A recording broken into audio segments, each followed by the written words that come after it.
সেনা কর্মকর্তাকে গ্রেপ্তার দেখিয়ে কারাগারে পাঠানোর নির্দেশ দিয়েছে ট্রাইব্যুনাল। পলাতক শেখ হাসিনা সহ বাকিদের আদালতে হাজির হতে পত্রিকায় বিজ্ঞপ্তি দেওয়ার নির্দেশ দেওয়া হয়েছে। গুমের 2 মামলায় 13 সেনা কর্মকর্তা, রামপুরা বাড্ডা এলাকায় 28 জনকে হত্যা মামলায় 2 সেনা কর্মকর্তাকে গ্রেপ্তার দেখিয়ে কারাগারে পাঠানোর নির্দেশ দেওয়া হয়েছে। মামলার পরবর্তী শুনানি হবে আগামী 5 নভেম্বর। সকালে তাদের আন্তর্জাতিক অপরাধ ট্রাইব্যুনালে হাজির করা হয়। এর আগে জামিনের আবেদন করেন সেনা কর্মকর্তাদের সবাই। সকাল 7টায় কড়া নিরাপত্তায় অভিযুক্ত সেনা কর্মকর্তা সহ আসামিদের আন্তর্জাতিক অপরাধ ট্রাইব্যুনালে হাজির করা হয়। গত 8 অক্টোবর গুমের 2 মামলায় শেখ হাসিনা, ডিজিএফআই এর সাবেক 5 মহাপরিচালক সহ 30 আসামির বিরুদ্ধে পরোয়ানা জারি করে আন্তর্জাতিক অপরাধ ট্রাইব্যুনাল 1। তাদেরকে কাস্টডিতে প্রেরণের নির্দেশ দেওয়া হয়েছে। কাস্টডিতে প্রেরণ মানে হচ্ছে কারা কর্তৃপক্ষের অধীনে তারা চলে যাবেন। কারা কর্তৃপক্ষ তাদেরকে কোথায় রাখবেন, অর্থাৎ কোন জেলে রাখবেন, কোন সাব জেলে রাখবেন, ঢাকায় রাখবেন না চট্টগ্রামে পাঠাবেন না অন্য কোথাও রাখবেন, এটা অ্যাবসলিউট অথরিটি কারা কর্তৃপক্ষের। 2 জন পলাতক আছেন 4 জন আসামির মধ্যে, সেই 2 জনের বিরুদ্ধে পত্রিকায় বিজ্ঞপ্তি প্রকাশের জন্য নির্দেশ দেওয়া হয়েছে। আগামী 5 নভেম্বর পরবর্তী তারিখ নির্ধারণ করা হয়েছে। এ নিয়ে আরও জানাতে ট্রাইব্যুনাল চত্বর থেকে যোগ দিচ্ছেন আমাদের সহকর্মী জাহিদুল বাশার। 15 সেনা কর্মকর্তাকে তো গ্রেপ্তার দেখিয়ে কারাগারে পাঠানোর নির্দেশ দিয়েছে আন্তর্জাতিক অপরাধ ট্রাইব্যুনাল এবং মামলার পরবর্তী শুনানি হবে আগামী 5 নভেম্বর। এখন পর্যন্ত এই বিষয়ে বিস্তারিত তথ্য কি জানা গেছে?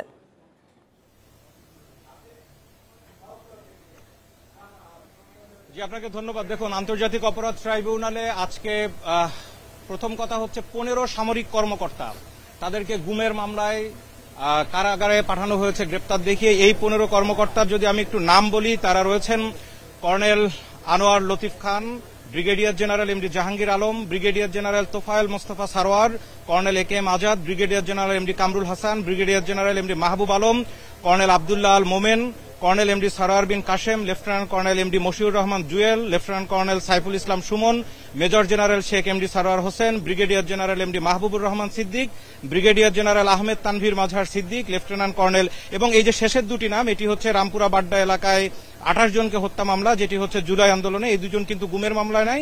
সেই 2 জন সেই সময় বিজিবিতে কর্মরত ছিলেন। তারা হলেন লেফটেন্যান্ট কর্নেল মোহাম্মদ রেদওয়ান ইসলাম এবং মেজর রাফাত বিন আলম মুন।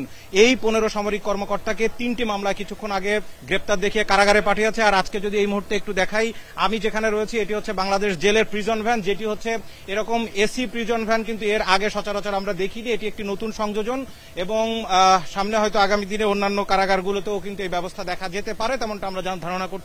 এই মুহূর্তের যে প্রস্তুতি আপনি দেখতে পাচ্ছেন, এখানে আইনশৃঙ্খলা বাহিনীর সদস্যরা তারা একেবারে 2 সারিতে দাঁড়িয়ে আছেন। কিছুক্ষণের মধ্যেই এই সামরিক কর্মকর্তাদেরকে আন্তর্জাতিক অপরাধ ট্রাইব্যুনাল থেকে আনা হবে এবং তাদেরকে প্রিজন ভ্যান করে কারাগারে নেওয়া হবে। এখানে একটি বিষয় নিশ্চিত করা দরকার, এর আগে যেমনটা জানা যাচ্ছিল যে তাদেরকে আসলে গ্রেপ্তার দেখানো হয়েছে নাকি তারা আত্মসমর্পণ করেছেন, আজকে আদালতে সেই বিষয়টি স্পষ্ট করেছে। তাদেরকে আইনশৃঙ্খলা বাহিনী গ্রেপ্তার করেছে এবং গ্রেপ্তার করার পরে তাদেরকে আদালতে আনা হয়েছে। আদালত এই 3 মামলায় তাদেরকে গ্রেপ্তার দেখিয়ে কারাগারে পাঠিয়েছেন। এখন প্রশ্ন হচ্ছে, আদালত কিন্তু কোন কারাগারে রাখা হবে সেটি নিশ্চিত করেননি, বা এটি আদালতের জুরিসপ্রুডেন্সের মধ্যেও নয়। আদালত যেটি করেছেন, তাদেরকে জেল কর্তৃপক্ষের কাছে দিয়েছেন। জেল কর্তৃপক্ষ তাদেরকে যেখানে রাখা সেটি রাখবে। যেই বক্তব্যটি কিছুক্ষণ আগে শোনাচ্ছিলেন চিফ প্রসিকিউটর তেমনটি বলেছেন। তবে আমরা যেমনটি জানতে পেরেছি বা এর আগেও আমরা খবরে যেমনটি দেখিয়েছি, ঢাকা সেনানিবাসের একেবারে এমইএস ভবনের এমইএস এর যে 54 নম্বর ভবন, সেটিকে সাব জেল ঘোষণা করা হয়েছে এবং সেটি এরই মধ্যে জেল কর্তৃপক্ষ তাদের দায়িত্বে নিয়েছেন এবং সেখানেই কিন্তু এই সামরিক কর্মকর্তাদেরকে নিয়ে যাওয়া হবে। এখানে মূলত 3টি মামলা। প্রথম যে 2টি মামলা, সেখানে 10 জন গ্রেপ্তার আছেন। সেটি হচ্ছে টিএফআই সেল, যেটি র্যাবের আয়নাঘর নামে পরিচিত। সেই টিএফআই ছেলে বন্দী রেখে দীর্ঘদিন গুম করে রেখে নির্যাতনের অভিযোগে মোট 17 জন আসামি। এই মামলার প্রধান আসামি শেখ হাসিনা, দ্বিতীয় আসামি হচ্ছেন তারই নিরাপত্তা উপদেষ্টা তারেক আহমেদ সিদ্দিকী এবং সেই মামলায় এখন পর্যন্ত মোট 15 আসামির মধ্যে 10 জন গ্রেপ্তার রয়েছেন। যেই 10 জনের ভিতরে এখানে 10 জনই কিন্তু সামরিক বাহিনীর কর্মকর্তা। তারা সেই সময় র্যাবে ছিলেন, পরবর্তীতে তাদেরকে সেনাবাহিনীতে প্রত্যাহার করে নিয়ে যাওয়া হয়। এবং আরেকটি মামলা, যেটি ডিজিএফআই এর জেআইসি বলা হয়, জয়েন্ট ইন্টারোগেশন সেল, যেখানে দীর্ঘদিন বন্দী করে গুম নির্যাতন করে রাখা হয়েছিল, সেই মামলায় কিন্তু অন্যান্য আসামিরা রয়েছেন। সেই মামলাটিতে মোট 13 জন আসামি রয়েছেন, প্রথমটিতে 17 জন এবং পরে রয়েছেন আরো 13 জন। এই যে 13 জনের যেই মামলা, সেখানে আমরা এখন পর্যন্ত দেখতে পেয়েছি যে 3 জনকে আজকে আদালতে হাজির করা হয়েছে। তার মধ্যে যারা ছিলেন তাদের 3 জনকেই কিন্তু কারাগারে পাঠানো হয়েছে গ্রেপ্তার দেখিয়ে। বাকি যারা, সেই মামলাটিতেও শেখ হাসিনা রয়েছেন প্রধান আসামি, তারেক আহমেদ সিদ্দিকী দ্বিতীয় আসামি, অর্থাৎ মোট 30 জন আসামির ভেতরে 2 মামলায়। এখানে একটি বিষয়, 2 জন কিন্তু 2টি মামলাতেই রয়েছেন, শেখ হাসিনা এবং তার নিরাপত্তা উপদেষ্টা, তারা ছাড়া। অর্থাৎ আসামি হিসাব করলে 2 মামলায় মোট হচ্ছেন 30 জন আসামি, আর যদি ব্যক্তি হিসাব করলে সেখানে 28 জন আসামি হয়। এখন আরেকটি বিষয় একটু ক্লিয়ার করা দরকার, সেটি হচ্ছে যে আজকে যারা গ্রেপ্তার রয়েছেন তাদেরকে তো কারাগারে পাঠানো হলো, কিন্তু যারা আসলে গ্রেপ্তার নেই, পলাতক রয়েছেন আইনের ভাষায়, তাদের জন্য কি হবে? আইন অনুযায়ী দেখুন, এখানে আদালত নির্দেশ দিয়েছে আগামী 7 দিনের ভিতরে তাদেরকে আত্মসমর্পণ করার জন্য নির্দেশনা দিয়ে 2টি পত্রিকা, একটি বাংলা এবং একটি ইংরেজি পত্রিকায় বিজ্ঞপ্তি প্রচারের নির্দেশনা দেওয়া হয়েছে। এটি হচ্ছে আইনের বিধান এবং এই কারাগারে এই আদালতে এর আগে বিভিন্ন মামলায় সেটি করা হয়েছে। এবং তারা যদি এই 1 সপ্তাহ পত্রিকায় বিজ্ঞপ্তি দেওয়ার পরেও আগামী 20 নভেম্বর, আপনি জানেন যে পরবর্তী নির্দেশনা দেওয়া হয়েছে শুনানির জন্য, সেই তারিখে যদি তারা আত্মসমর্পণ করে এখানে না আসেন তাহলে তাদেরকে পলাতক ঘোষণা করা হবে আইনের ভাষায়।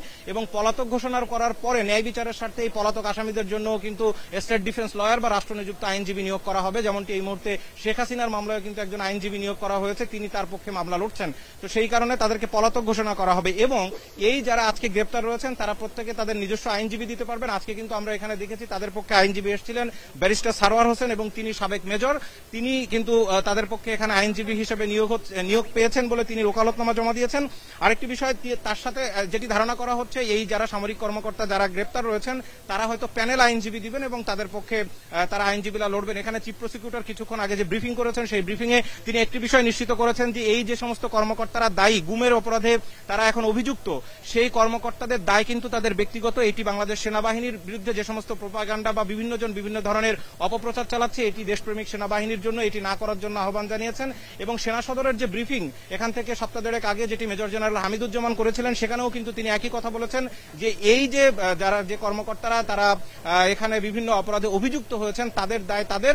সেনাবাহিনীর অধীনে তারা সে সময় আহ্বান জানিয়েছিলেন যারা সেনা হেফাজতে আসতে চান তারা সেখানে যেতে পারেন, অথবা যারা সরাসরি ট্রাইব্যুনালে আসতে চান তারা সেটি পারবেন। আজকে চিফ প্রসিকিউটর কিছুক্ষণ আগের ব্রিফিং এ বলেছেন যে সেনা সদর থেকে যেই প্রতিশ্রুতি দেওয়া হয়েছিল, তারা আইনের প্রতি তারা সর্বোচ্চ তারা আইনের প্রতি শ্রদ্ধা দেখিয়ে এখানে যেই কর্মকর্তারা তাদের হেফাজতে ছিলেন তারা তাদের প্রতিশ্রুতি অনুযায়ী তাদেরকে আদালতে পাঠিয়েছেন। এবং এটি কিন্তু আত্মসমর্পণ নয়, তারা এখানে আইন শৃঙ্খলা বাহিনী তাদের গ্রেপ্তার করে, অর্থাৎ আইনের ভাষায় যেটিকে গ্রেপ্তার, সেই গ্রেপ্তার তাদেরকে দেখিয়ে কিন্তু আজকে সকালে এই জেল কর্তৃপক্ষের যে প্রিজন ভ্যান, সেই প্রিজন ভ্যানে করে তাদেরকে আনা হয়েছে। এখানে আরেকটি বিষয়, আমরা চিফ প্রসিকিউটরকে জিজ্ঞেস করেছিলাম যে এই যে সামরিক কর্মকর্তারা যারা গ্রেপ্তার রয়েছেন তাদের আসলে এই মুহূর্তের স্ট্যাটাস কি, তারা কি চাকরিতে রয়েছেন কি নেই। দেখুন, আন্তর্জাতিক অপরাধ ট্রাইব্যুনালের সংশোধিত আইন অনুযায়ী বিশেষ সি যে নতুন ধারা সংযোজন করা হয়েছে, সেই ধারা অনুযায়ী যারা আন্তর্জাতিক অপরাধ ট্রাইব্যুনালের এই গুমের মামলা হতে পারে অথবা যে কোনো মানবতা বিরোধী অপরাধের মামলায় অভিযুক্ত হলে তারা তাদের সরকারি চাকরি হারাবেন, সেটি স্থগিত থাকবে, সুযোগ সুবিধা স্থগিত থাকবে। একজন মেয়র, চেয়ারম্যান অথবা যে কোনো জনপ্রতিনিধি, তিনি জনপ্রতিনিধি হওয়ার যোগ্যতা হারাবেন, সংসদ সদস্য হওয়ার যোগ্যতা হারাবেন। আজকে চিফ প্রসিকিউটর সেটি বলেছেন যে আইন অনুযায়ী তাদের যে স্ট্যাটাস তারা সেটিই পাবেন। আন্তর্জাতিক অপরাধ ট্রাইব্যুনাল থেকে সবশেষ তথ্য নিয়ে জানাচ্ছিলেন আমাদের সহকর্মী জাহিদুল বাশার। জাতীয় নির্বাচন সুষ্ঠু করতে অন্তর্বর্তী সরকারকে তত্ত্বাবধায়ক সরকারের ভূমিকায় আসতে হবে বলে মন্তব্য করেছেন বিএনপি মহাসচিব মির্জা ফখরুল ইসলাম আলমগীর। মঙ্গলবার সন্ধ্যায় যমুনায় প্রধান উপদেষ্টার সঙ্গে বৈঠক শেষে তিনি এই মন্তব্য করেন।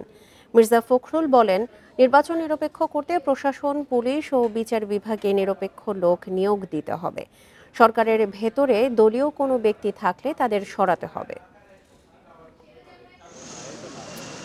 প্রধান উপদেষ্টার সঙ্গে বৈঠক করতে সন্ধ্যা ৬টার কিছুক্ষণ আগে বিএনপি মহাসচিব মির্জা ফখরুল ইসলাম আলমগীরের নেতৃত্বে বিএনপির ৩ সদস্যের প্রতিনিধি দল পৌঁছায় রাষ্ট্রীয় অতিথি ভবন যমুনায়।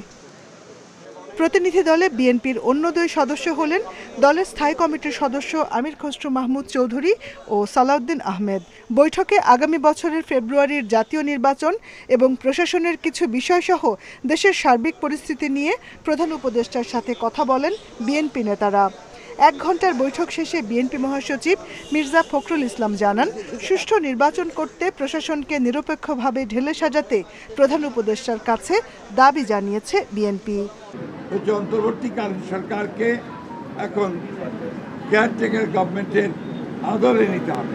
সেক্রেটারিয়েটে যারা এখনো আছেন তাদেরকে চিহ্নিত ফ্যাসিস্টদের দোসর বলা হয় তাদেরকে সরিয়ে সেখানে নিরপেক্ষ কর্মকর্তা দেওয়ার জন্য আমরা বলেছি।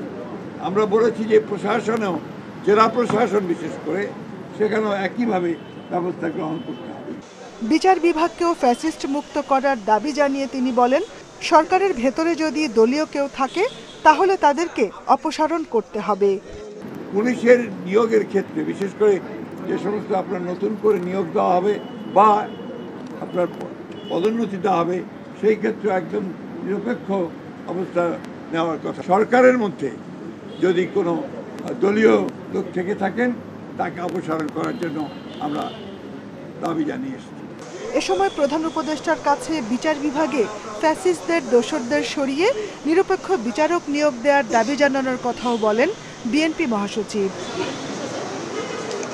Jahanara Parvin, independent news, Dhaka. ভারতের সঙ্গে শুধু একটি চুক্তি বাতিল হয়েছে, বাকিগুলোর অস্তিত্বই নেই। উপদেষ্টা আসিফ মাহমুদ এ সংক্রান্ত পোস্ট না দিলেও পারতেন বলে মন্তব্য করেছেন পররাষ্ট্র উপদেষ্টা। মঙ্গলবার বিকেলে পররাষ্ট্র মন্ত্রণালয়ে ব্রিফিংয়ে এসব কথা বলেন তিনি। এক প্রশ্নের জবাবে তৌহিদ হোসেন বলেন, আন্তর্জাতিক 6টি সংস্থা আওয়ামী লীগের কার্যক্রমে নিষেধাজ্ঞা প্রত্যাহারের দাবি জানালেও তা মেনে নেওয়া সম্ভব নয়।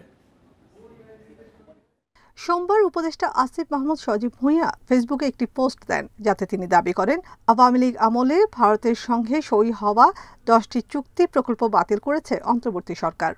ফারাক্কা বাঁধ সংক্রান্ত প্রকল্পে বাংলাদেশের আর্থিক সহযোগিতা প্রস্তাব, এই ধরনের কোনো প্রকল্প নেই। এ নিয়ে প্রশ্নের মুখোমুখি হন পররাষ্ট্র উপদেষ্টা। চুক্তির নাম উল্লেখ করে জানান, ওই প্রকল্পগুলোর অধিকাংশের কোনো অস্তিত্ব নেই, আর পর্যালোচনা পর্যায়ে রয়েছে এমন প্রকল্পগুলোর সঠিক নামও তুলে ধরা হয়নি। সম্ভবত একজন উপদেষ্টা রিটুইট করেছেন তাদের একটা কমেন্ট সহ। কমেন্টটা নিয়ে আমি কোনো কমেন্ট করতে চাই না, হয়তো এটা উনি না করলেও পারতেন। এখন যে তালিকাটা এসেছে ওখানে, এটা সঠিক না, এর অধিকাংশ এক্সিস্ট করে না। উপদেষ্টা জানান, ভারতীয় প্রতিরক্ষা কোম্পানি GRSI এর সঙ্গে টাক বোট সরবরাহের চুক্তিটি বাতিল করা হয়েছে। এছাড়া চট্টগ্রাম ও বাগেরহাটে প্রস্তাবিত ভারতীয় অর্থনৈতিক অঞ্চল বাতিলের বিষয়টি প্রক্রিয়াধীন রয়েছে এবং আদানি থেকে বিদ্যুৎ কেনা সহ কয়েকটি চুক্তি পর্যালোচনা পর্যায়ে রয়েছে। চট্টগ্রামের Mongla port for movement of goods to and from India between Bangladesh and India, এটা বাতিল হয়নি। একটাই চুক্তি আসলে বাতিল করা হয়েছে, বেশ কিছু পুনর্বিবেচনা পর্যালোচনা চলছে। ভারতের ত্রিপুরা রাজ্যে পিটুনিতে নিহত 3 বাংলাদেশি চোরা কারবারি ছিল বলে দাবি করেছে ভারত। এ প্রসঙ্গে ব্রিফিংয়ে তিনি জানান, দিল্লির এ বয়ান ঢাকা গ্রহণ করেনি। ভারতের বয়ান হয়তো আমরা গ্রহণ নাও করতে পারি, অবশ্যই কোনো দেশের আইনেই এটা অ্যালাউ করে না। সুষ্ঠু তদন্ত এবং বিচারিক প্রক্রিয়া চাই। এদিকে হিউম্যান রাইটস ওয়াচ সহ 6টি আন্তর্জাতিক মানবাধিকার সংগঠন আওয়ামী লীগের রাজনৈতিক নিষেধাজ্ঞা প্রত্যাহারের অনুরোধ জানিয়ে প্রধান উপদেষ্টাকে চিঠি দিয়েছে। সে প্রসঙ্গে উপদেষ্টা বলেন, তাদের সব দাবি মানা সম্ভব নয়। হিউম্যান রাইটস সংগঠনগুলি তাদের কাজ করবে, সরকারের পক্ষে তাদের সব কিছু মেনে নেওয়া কখনোই সম্ভব হবে না। অবশ্যই আমরা যখন কোনো মানবাধিকার নিয়ে যখন কোনো কনসার্ন আসে, সেটাকে আমরা বিবেচনা নিই এবং সরকারের পক্ষে যেটুকু সম্ভব সেটা করা হয়। তৌহিদ হোসেন বলেন, ইউক্রেন বা রাশিয়ার পক্ষে যুদ্ধ করতে কোনো বাংলাদেশিকেই সরকার অনুমতি দেয়নি। নাফিজাতুল্লাহ, ইন্ডিপেন্ডেন্ট নিউজ, ঢাকা। নিরাপদ সড়কের দাবি বহু বছরের, এর মাঝে সরকার এসেছে গেছে, তবে কেউই সেই নিরাপত্তা নিশ্চিত করতে পারেনি। অন্তত পরিসংখ্যান তাই বলছে। চলতি বছর এ পর্যন্ত দুর্ঘটনায় নিহত 5,000-এর বেশি মানুষ। আগের বছর ছিল 8,500। এসবের জন্য সমন্বয়হীনতাকে দুষছে বিভিন্ন সংগঠন। এমনকি বর্তমান সরকার পুরনো বাস তুলে নেয়ার ঘোষণা দিলেও বাস্তবায়ন চোখে পড়ছে না অনেকের। যে কোনো কাজেই সড়কে নামতে হয়, কিন্তু স্বজন বাড়ি ফিরবে সে নিশ্চয়তা কি আছে? বাস, ট্রাক, টেম্পু, মোটরসাইকেল, এমনকি অটোরিকশার ধাক্কায়ও প্রাণ যাচ্ছে মানুষের। সমীক্ষা বলছে, চলতি বছর এ পর্যন্ত দুর্ঘটনা 5,171টি, মারা গেছেন 5,323 জন। 2024 সালে 6,359টি দুর্ঘটনায় প্রাণ যায় 8,523 জনের। 12 বছরে এই সংখ্যা 1,16,000-এর বেশি। নির্বাচিত সরকার রাজনৈতিক কারণে কঠোর পদক্ষেপ নেয় না বলে অভিযোগ অনেকের, তাই অন্তর্বর্তী সরকারে ভরসা ছিল। সড়ক শৃঙ্খলায় আনতে গত জুলাই থেকে ফিটনেসবিহীন গাড়ি বন্ধের ঘোষণাও দেওয়া হয়, তবে বাস্তবতা ভিন্ন। নিরাপদ সড়ক আন্দোলনকারীদের অভিযোগ, সরকার ও সংশ্লিষ্ট সংস্থাগুলোর সমন্বয়হীনতায় মৃত্যু কমছে না। সড়ক পরিবহনের যে অব্যবস্থাপনা এবং নৈরাজ্য, এটার প্রধান কারণ হলো রাজনৈতিক প্রভাব। রাজনৈতিক প্রভাব মুক্ত সড়ক পরিবহন ব্যবস্থা না করলে পারে পরিস্থিতির উন্নতির কোনো সম্ভাবনা নেই। বিআরটিএ বলছে ফিটনেসবিহীন গাড়ি একেবারে তুলে নিলে ভোগান্তি বাড়বে। 8টা জনে আমাদের 8 জন ম্যাজিস্ট্রেট, সাথে এখন আমরা যুক্ত করেছি পরিবেশের ম্যাজিস্ট্রেট এবং পুলিশ। আমরা একসাথে এই কার্যক্রমগুলো চালাচ্ছি। খুব শীঘ্রই না হলেও এটার ফল আপনারা পাবেন। রাজধানীর সড়কে বিশৃঙ্খলা কমাতে বাস রুট রেশনালাইজেশনের প্রক্রিয়া শুরু হয় আওয়ামী লীগ আমলে, যা এখনও চলছে। চলতি মাসে আরও একটি রুট চালু হবে, তবে এটি কাজে আসছে কিনা তাই বড় প্রশ্ন। মালিক শ্রমিক সংগঠন ডিএমপি, তাদের অর্গানাইজেশন এবং আমরা একত্রে মিলে আসলে রুটগুলোকে ফাইনালাইজেশনের দিকে যাচ্ছি এবং এটার জন্য প্রাথমিকভাবে আমরা এই প্রত্যেকের যে প্রস্তাবনাগুলো সেগুলো নিয়ে একসঙ্গে বসে আমরা একটা খসড়া তালিকা তৈরি করছি। দুর্ঘটনা রোধে সড়ক সংশ্লিষ্ট সব সংস্থাকে এক ছাতার নিচে নিয়ে আসার পরামর্শ যোগাযোগ বিশেষজ্ঞদের। আনোয়ার সাদাত নূর, ইন্ডিপেন্ডেন্ট নিউজ, ঢাকা। খানাখন্দ আর গর্তে বেহাল দশায় বিভিন্ন জেলার আঞ্চলিক সড়ক। বেশিরভাগ জায়গায় গর্তের কারণে সড়ক যেন মরণ ফাঁদে পরিণত হয়েছে। নির্দিষ্ট সময়ে কাজ শেষ না হওয়ায় সাধারণ মানুষের ভোগান্তি আরও বাড়ছে। ভাঙা সড়কে দুর্ঘটনার হতাহতের পাশাপাশি নষ্ট হচ্ছে গাড়ির যন্ত্রাংশ। বাগেরহাট রামপাল মোংলা সড়কের ৩৩ কিলোমিটার রাস্তার চিত্র এটি। ৩ বছরেও সড়ক মেরামত করতে পারেনি সড়ক ও জনপদ বিভাগ। চলাচলের অনুপযোগী হওয়ায় প্রতিদিনই সেখানে ঘটছে দুর্ঘটনা। এসো খারাপ, আবার এসো খারাপ আবার ফাটামতলা সামনে, মানে মানুষজন চলতে পারছে না। ইজি ব্যাগের পাতি ভেঙে যাচ্ছে, ইজি ব্যাগ উল্টে যাচ্ছে, যাত্রী ভরে যাত্রী যে আমরা উঠে দিচ্ছি। প্রতিদিনই গাড়ি সারানো লাগবে। বেশিরভাগই আমার গাড়ির পাতি ভাঙে, এখন পাতির দাম 550 টাকা। সাতক্ষীরা থেকে মুন্সিগঞ্জ পর্যন্ত সড়কে পিচ উঠে গেছে অনেক আগেই। বেশিরভাগ জায়গায় গর্তের কারণে মরণ ফাঁদে পরিণত হয়েছে ব্যস্ততম সড়কটি। সাতক্ষীরাই একমাত্র জেলা যেখানে স্থলপথে সুন্দরবন দেখা যায়। তবে সুন্দরবন যাওয়ার একমাত্র সড়কের বেহাল দশায় ক্ষুব্ধ পর্যটক ও সাধারণ মানুষ। সাতক্ষীরা জেলার একবারে প্রত্যন্ত অঞ্চল শ্যামনগর, এখানকার যাতায়াত ব্যবস্থা যে এতটা করুণ যে এখানকার পর্যটকরা সহজে আসতে পারতেছে না। খুলনা থেকে যাচ্ছি সুন্দরবন ভ্রমণের জন্য, কিন্তু সাতক্ষীরা এসে দেখি যে এইখান থেকে রাস্তা এত খারাপ, আমাদের এই মাজাবিট থাকে না। ৬২ কিলোমিটার দীর্ঘ সড়কটি সংস্কারে ঠিকাদার নিয়োগের কথা জানিয়ে সড়ক ও জনপদ অধিদপ্তর বলছে এজন্য বরাদ্দ দেওয়া হয় ৫৭৪ কোটি টাকা। ঠিকাদাররাই এখন মাঠে আছেন, তারা ইতিমধ্যে স্ট্রাইকয়ার্ড নির্মাণ সম্পন্ন করেছে এবং মালামাল সংগ্রহের কাজ শুরু করেছে এবং রাস্তায় আমাদের কাজও শুরু হয়েছে। 2 ও 4 নম্বর প্যাকেজে কালভার্টের কাজ শুরু হয়েছে এবং অন্যান্য প্যাকেজগুলো যেগুলো আমাদের স্লো প্রোটেকশন ওয়ার্ক, সেই কাজগুলো চলমান আছে। গৌরীপুর, কচুয়া, হাজীগঞ্জ, রামগঞ্জ, লক্ষ্মীপুর ৮০ কিলোমিটার সড়কেরও বেহাল দশা। খানাখন্দ ও সরু রাস্তার কারণে ঝুঁকিতে যান চলাচল। দুর্ঘটনার পাশাপাশি নষ্ট হচ্ছে গাড়ির যন্ত্রাংশ। ডাবল করতে হইব, আরো ডাবল করতে হইব, আরো উন্নত করতে হইব, যার কারণ মনে করেন যে আরো যানজট কমাইতে হইব, তারপরে রোড সুন্দরভাবে চলবো। টার্নিংয়ে গাড়ি কোনো ব্রেক করণ ছাড়া কোনো উপায় থাকে না, সামনে মুখামুখি অনেক সময় গাড়ি অনেক হয়ে যায়। সম্প্রতি সড়কটি আঞ্চলিক মহাসড়কে উন্নীত হওয়ায় জমি অধিগ্রহণ সহ প্রয়োজনীয় কাজ শুরু করেছে সড়ক বিভাগ। সোহেলি জাহান, ইন্ডিপেন্ডেন্ট নিউজ। এ নিয়ে আরো জানাতে লক্ষ্মীপুর থেকে যোগ দিচ্ছেন আমাদের সহকর্মী আব্বাস হোসেন। আব্বাস, লক্ষ্মীপুরে এই খানাখন্দের কারণে সাধারণ মানুষের চলাচলে কি ধরনের দুর্ভোগ পোহাতে হচ্ছে আর প্রশাসনিকভাবে কর্মকর্তারা কি জানিয়েছেন?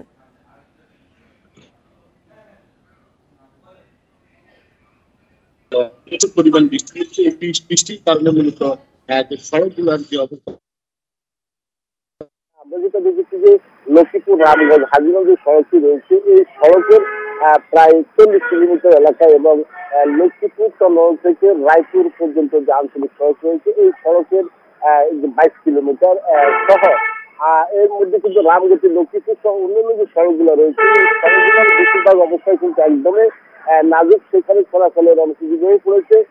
পাশাপাশি আমরা যেটা দেখেছি যে গত যে 3 বছরে এই সড়ক বেহালের কারণে কিন্তু যেটি তথ্য পেয়েছি প্রায় 260 জন মারা গেছে। এর মধ্যে 1 মাসে মারা গেছে কিন্তু এখানে 25 জন। অর্থাৎ এই সড়ক বেহালের কারণে কিন্তু প্রায় গাড়ি উঠে যায়, গর্তে পড়ে যায়, খালে পড়ে যায়, কারণে কিন্তু প্রায় আমরা দেখেছি দুর্ঘটনা ঘটে।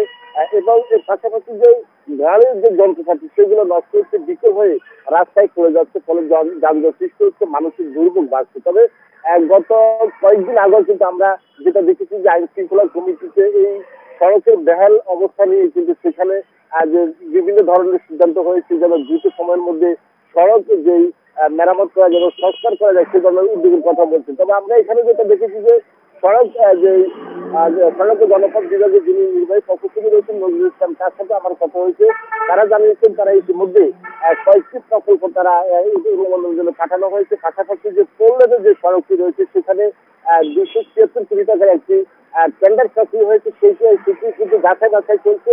এই বাছাই প্রক্রিয়া শেষে কিন্তু মূলত এই কাজগুলো তারা শুরু করবেন এবং সেখানে তারা হয়তোবা এই কাজগুলো করলে মানুষের দুর্ভোগ যেটি সেটি কমবে, এমনকি সড়ক ও জনপথ বিভাগের থেকে বলা হয়েছে। এর বাইরে কিন্তু আমরা যেটা দেখেছি যে স্থানীয় সরকার বিভাগ অর্থাৎ এলজিডি যে সড়কগুলো রয়েছে সেখানে কিন্তু বেহাল অবস্থা।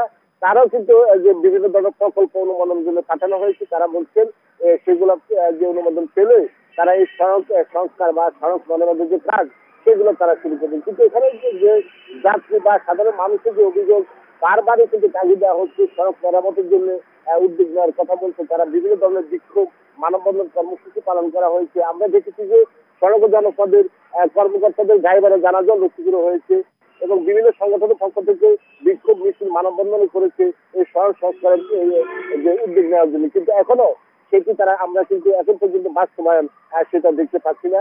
এমনকি আমরা এখানে এসে বা সড়কের যে বিভিন্ন সংশ্লিষ্ট ব্যক্তি রয়েছে তাদের সাথে কথা বলে আমরা এটা জেনেছি। এর মধ্যে কিন্তু সড়ক বিভাগ বা যে এসজিডি তারা কিন্তু দ্রুত সময়ের মধ্যে কাজ শুরু করবে এমনটি বলা হয়েছে। তবে সবচেয়ে যেটি খারাপ রয়েছে সড়ক যে আঞ্চলিক সড়ক লক্ষ্মীপুর ঢাকা চট্টগ্রাম যে আঞ্চলিক সড়ক রয়েছে, ওই সড়কের বিভিন্ন স্থানে অসংখ্য খানাখন্দে ভরা এবং প্রায় যে বিভিন্ন ধরনের ছোট বড় যানবাহন চলতে গিয়ে উল্টে যে বিভিন্ন ধরনের হতাহতের ঘটনা ঘটে, দুর্ঘটনা ঘটে, সেগুলো রেহাই করার জন্য মানুষ সেখান থেকে রেহাই পাওয়ার বা মুক্তি পাওয়ার জন্য মানুষ দ্রুত সেটি বাস্তবায়ন চায় এমনকি আমরা এখানকার এলাকাবাসী আমাদেরকে জানিয়েছে। তবে জেলা প্রশাসক রাজীব কুমার সরকার বলেছেন তারা ইতিমধ্যে বিভিন্ন মন্ত্রণালয় তারা যে যোগাযোগ করছেন যেন এই যে দুর্ভোগ মানুষের কমানো যায় সেই ধরনের ব্যবস্থা নেওয়ার কথা। জি আব্বাস, আপনি তথ্য সংগ্রহ করতে থাকুন। আমরা এবার যাচ্ছি টাঙ্গাইলে, সেখান থেকে জানাবেন আমাদের সহকর্মী মামুনুর রহমান।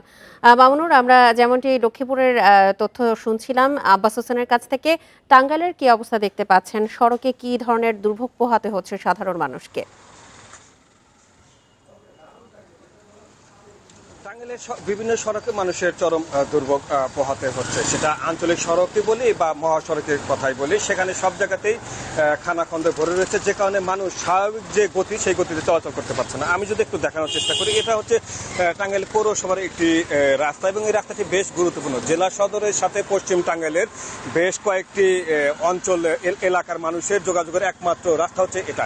প্রতিদিন কয়েক হাজার সিএনজি রিক্সা, অটো রিক্সা, ব্যক্তিগত প্রাইভেট কার সহ ব্যক্তিগত যানবাহন চলাচল করে। কিন্তু এখন যে যে গর্তটি দেখা যাচ্ছে, এরকম গর্ত কিন্তু এই সড়কের 1 কিলোমিটার এলাকার জুড়ে প্রায় অধিকাংশ জায়গা থেকে এরকম গর্ত, যে কারণে মানুষ খুব বেশি স্বাচ্ছন্দ্যে চলাচল করতে পারছে না। অর্থাৎ মানুষের যে স্বাভাবিক গতি সেই গতিতে যেতে পারছে না, প্রতিনিয়তই তাদের দুর্ভোগ পোহাতে হচ্ছে। এর বাইরে এই সড়কের গুরুত্বের কথাটা বলি, মূল শহরের মাঝখানে বাস স্ট্যান্ড রয়েছে, যে কারণে বাস স্ট্যান্ড ছাড়া যারা যাতায়াত করতে চায় সেখানে অনেক যানজট হয়, তারা এই সড়কটি ব্যবহার করে।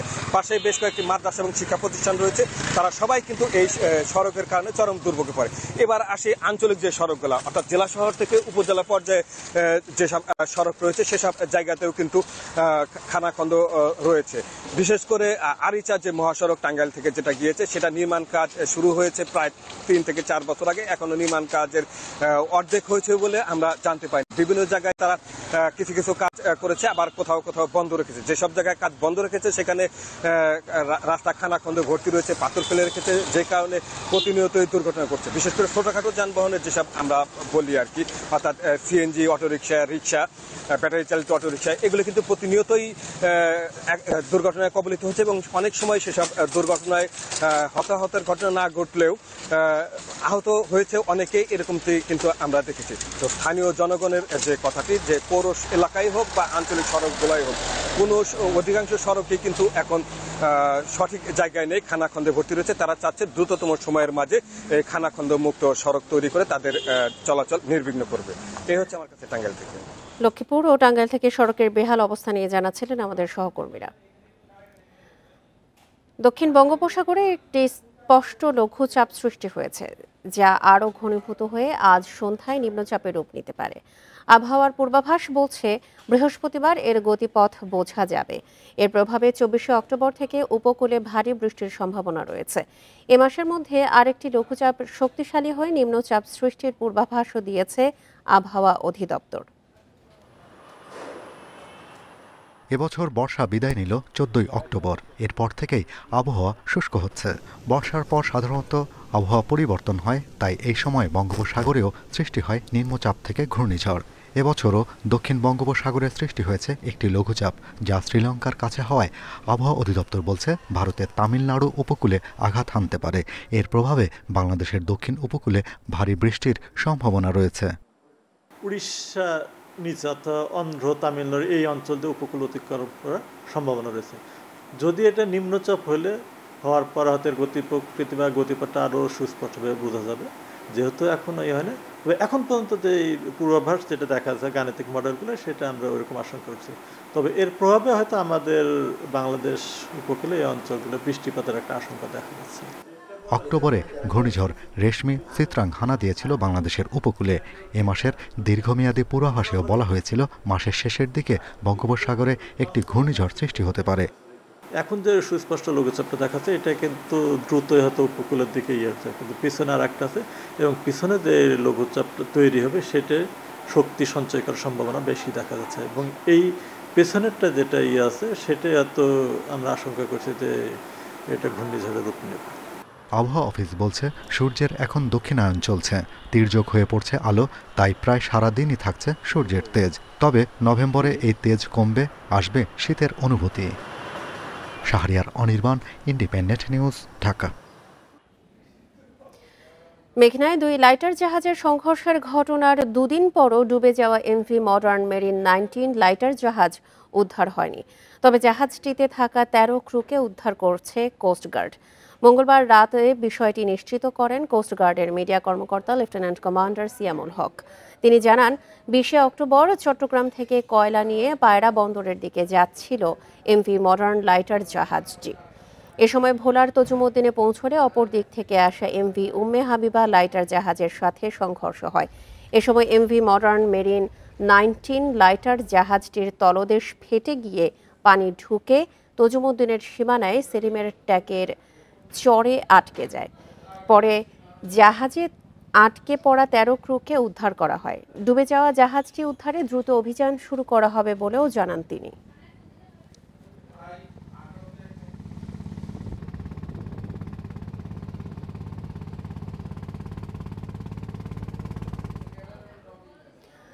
সিলেটের শাহজালাল বিজ্ঞান ও প্রযুক্তি বিশ্ববিদ্যালয়ে আবাসন সংকটে ছাত্রছাত্রীরা। মাত্র 6টি হলে মোট শিক্ষার্থীর মাত্র 33% জন্য সিট রয়েছে।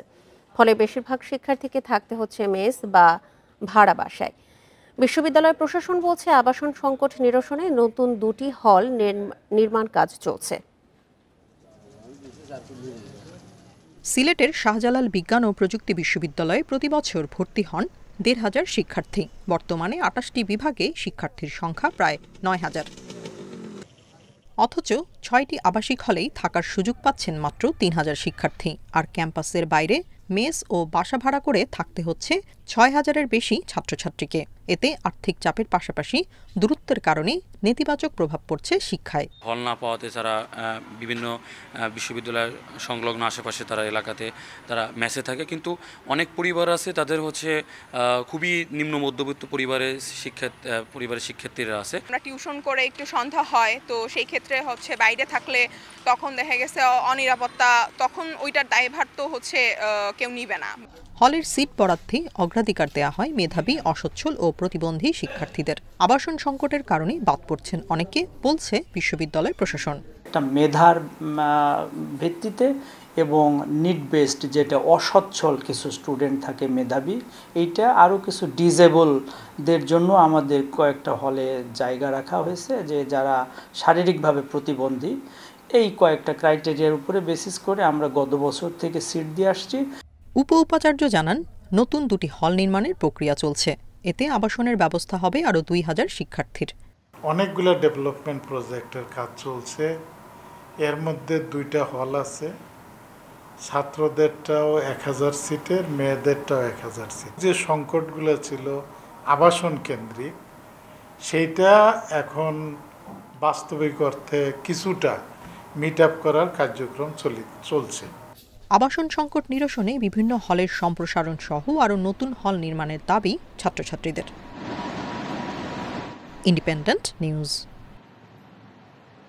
আর এ ছিল এখনকার মতো বিরতিহীন ইন্ডিপেন্ডেন্ট সংবাদে। এছাড়া ইন্ডিপেন্ডেন্ট টেলিভিশনের সব খবর আরও বিস্তারিত জানতে চোখ রাখুন ফেসবুক, ইউটিউব এবং এক্সে। ধন্যবাদ সবাইকে। আমন্ত্রণ পরের আয়োজনে।